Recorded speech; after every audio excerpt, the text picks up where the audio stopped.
when I mention Sherwood Forest, you picture him, don't you? Robin Hood, the man in green, robbing from the rich to give to the poor, hiding out beneath these trees with his merry men, while the sheriff of Nottingham hides through the forest trying to hunt him down. That's the version everyone knows, right? The legend. But the deeper you go into the story of Sherwood, the stranger this place becomes. Because long before Robin Hood appeared in medieval ballads, this forest had a reputation not as a place of freedom, but as a place of power, fear, punishment, and secrecy. And that's what I want to look at today. Not the fairy tale version of Sherwood Forest, but the real one. The one that existed for thousands of years before the legend took hold. The place that witnessed prehistoric hunters, Roman camps, dead kings, brutal medieval laws, witch panic, and stories of evil burnt beneath the earth itself. And right in the middle of it is the major oak. It's approximately 1,000 years old. This tree was already growing when Norman kings were riding through these woods, enforcing laws so brutal that people could lose their sight for killing a deer in order to feed their family.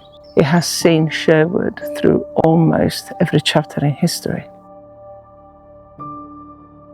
So forget Robin Hood for a moment. Today, the protagonist of this story is the forest itself, an ancient breathing entity that witnessed the rise and fall of kings, the terror of oppressive laws, and whispers of an evil that predates recorded time.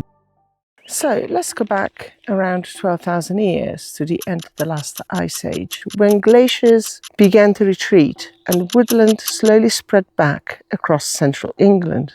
Archaeologists have found thousands of prehistoric flint tools scattered across this area, left behind by hunter-gatherers who lived beneath these trees long before England even existed. Later came Iron Age settlements, and then the Romans, who built camps nearby and established villas around the area, like Mansfield. For them, Sherwood wasn't legendary. It was useful. It was source of timber. It was hunting land and strategic ground.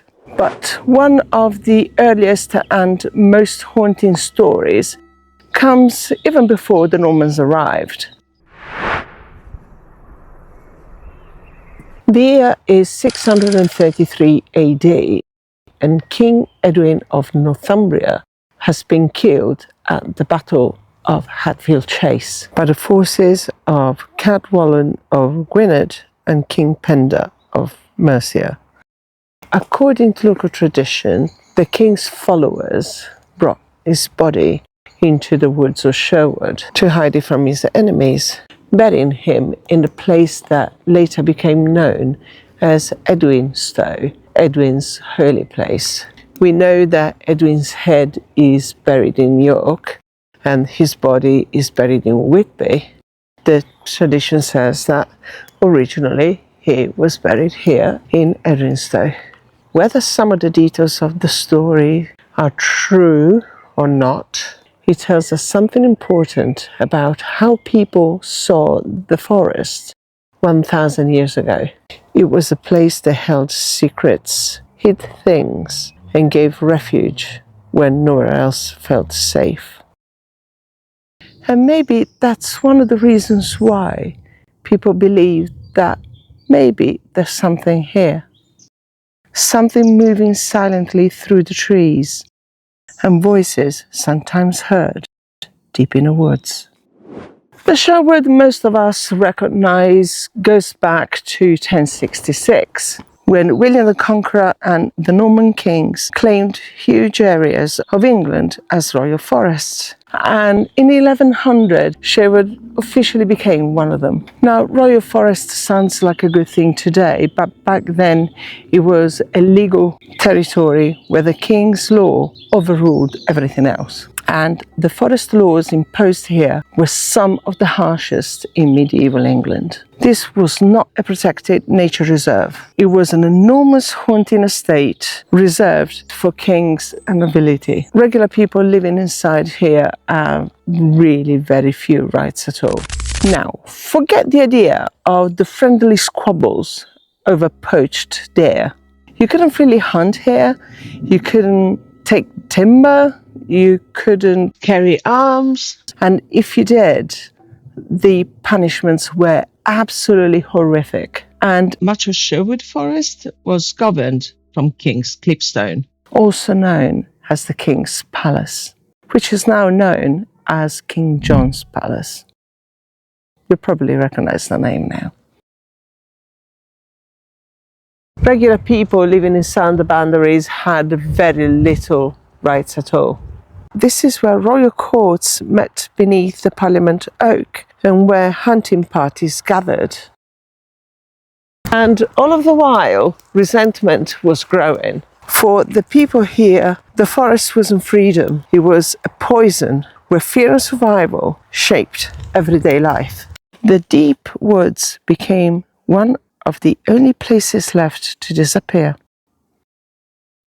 Not cheerful rebels living romantic lives in the trees, but desperate people, runaway laborers, ex-soldiers. Once you were declared an outlaw, a wolf's head, anybody could legally kill you. And suddenly the Robin Hood stories make a lot of sense, don't they? As the medieval period wore off, the forest identity started to shift again. The crown started to see it less of a private playground and more as a source of revenue and influence.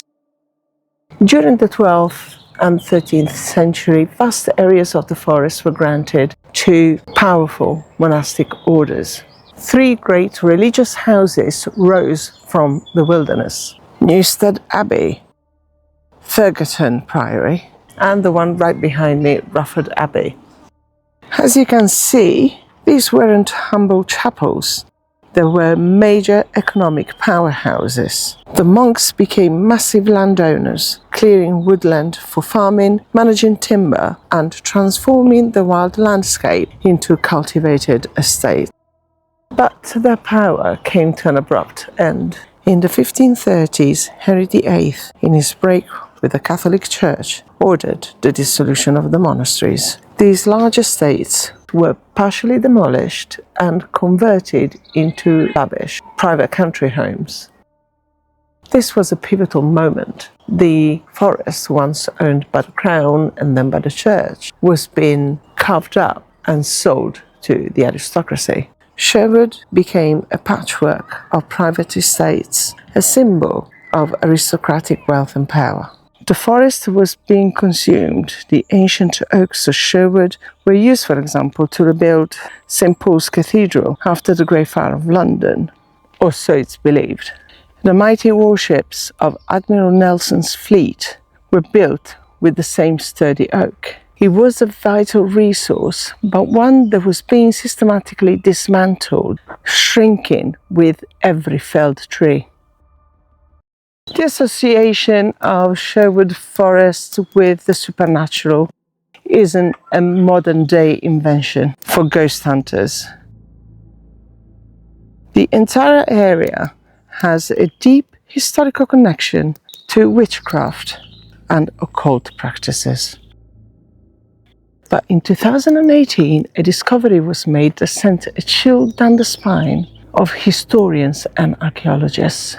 In the nearby limestone gorge of Creswell Crags, cavers exploring a cave stumbled upon something that they initially dismissed as modern graffiti. It was anything but. Let me show you.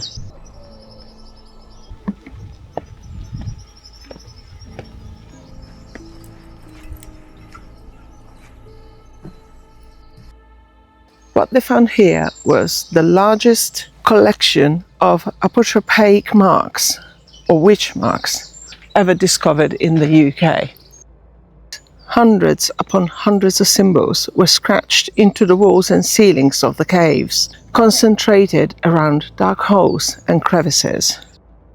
These were letters like VV for Virgin Mary, not Villavallo, and complex boxes and mazes designated not just to ward off evil, but to trap it.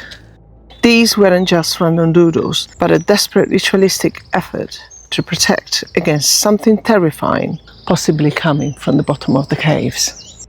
And while modern experts debate exactly what these marks meant, most agree on one thing, that the people who carved them believe they were protecting themselves from something unseen.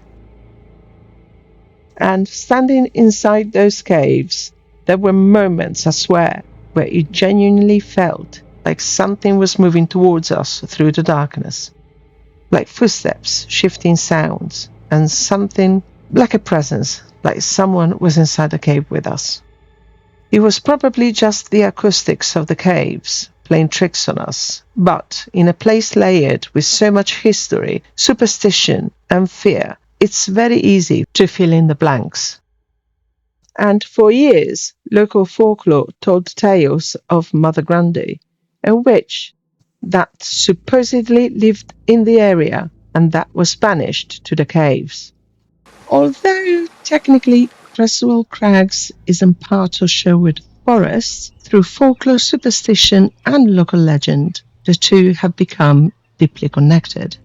Local folklore spoke of spirits, witches and strange forces said to linger in the hidden places around the forest. And perhaps that legacy of fear never truly left. Even now, stories of strange encounters, shadowy figures, and an unsettling presence continue to cling to the forest and hidden places around Sherwood. And the caves themselves carry their own dark reputation. Robin Hood's cave, in particular, was once believed by some locals to be haunted, another hidden place woven into the folklore, fear and superstition that has surrounded this landscape for centuries. From phantom travellers and shadowy apparitions to unexplained witchcraft activity and the spirit of historical outlaws, including Robin Hood, here near the Major Oak, the spooky secrets of Sherwood go far deeper than a simple ghost story. Well, you guys, I wanted to do a little investigation by the tree, but it's really coming down, so I'll be back. I hope you enjoyed this video, and if you did, please give us a thumb up, and I shall see you in the next one. Thank you for watching. Bye! It's up here. That's not cool.